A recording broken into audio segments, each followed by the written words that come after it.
setiap hari kita baku pukul terus. Setiap hari kita baku marah terus. Inilah cuplikan film Orpa atau Orang Papua besutan sutradara Theo Rumansara. Film yang berhasil memenangkan sayembara Jendela Papua ini berkisah tentang gadis yang dipaksa menikah oleh orang tuanya, padahal ia ingin melanjutkan pendidikannya. Namun karena tak ada biaya, orang tuanya pun menolak keinginannya. Sang sutradara mengaku jalan cerita film ini terinspirasi dari kondisi nyata yang terjadi di Papua. Cerita itu kan sebenarnya inspirasinya datang dari teman kosan yang dia punya pengalaman hidup yang agak pahit, di mana dia dinikahkan sama seorang bapak-bapak gitu, anggota ya, pejabat lah bilangnya, pejabat. Dan aku miris aja lihat seperti itu.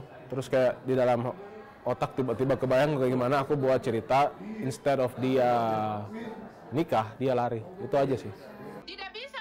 Berkat jalan ceritanya yang sangat menunjukkan keadaan Papua, film Orpa berhasil menjadi pemenang sayembara Jendela Papua yang diselenggarakan oleh Kun Films. Tujuan sayembara yaitu menunjukkan inklusivitas industri kreatif, terutama perfilman. Hadir dalam screening film ini, Profesor Bambang Shergi, Ketua Kajian Papua FISIP UI, produser film Orpa, Axel Hadiningrat, dan Jody Agus, dari rumah produksi Kun Studios, penyelenggara program yang merupakan alumni program studi Public Relations and Advertising Universitas Indonesia. Seluruh pemain dan sutradara Orpa merupakan pendatang baru di industri perfilman. Selain sebagai pendatang baru, para pemain juga merupakan penduduk setempat yang membuat suasana nyata Papua semakin terasa. Sebelum ditayangkan di Indonesia, Orpa sudah banyak mendapat nominasi di berbagai festival film luar negeri, seperti Belanda, Rusia, Kolombia, dan Amerika Serikat. Film ini pun ikut serta dalam Jogja Netpack Asian Film Festival dan berhasil memenangkan Best Actor dan Best Performance.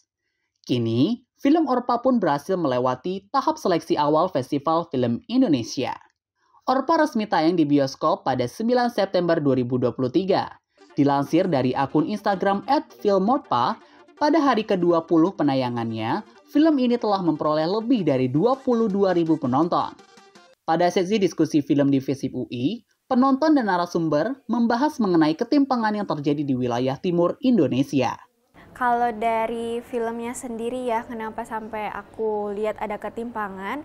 Karena kalau kita nonton tuh kan ada cerita yang berbicara tentang si perempuan ini, dia itu ingin meneruskan pendidikannya, tapi dihalang sama bapaknya ya. Bapaknya tuh nggak mau dia lanjutin pendidikan.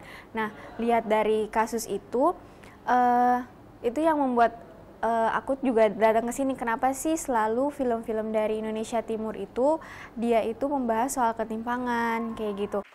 Ini juga bertujuan menginspirasi para mahasiswa untuk berani mengambil langkah dalam menghasilkan karya-karyanya.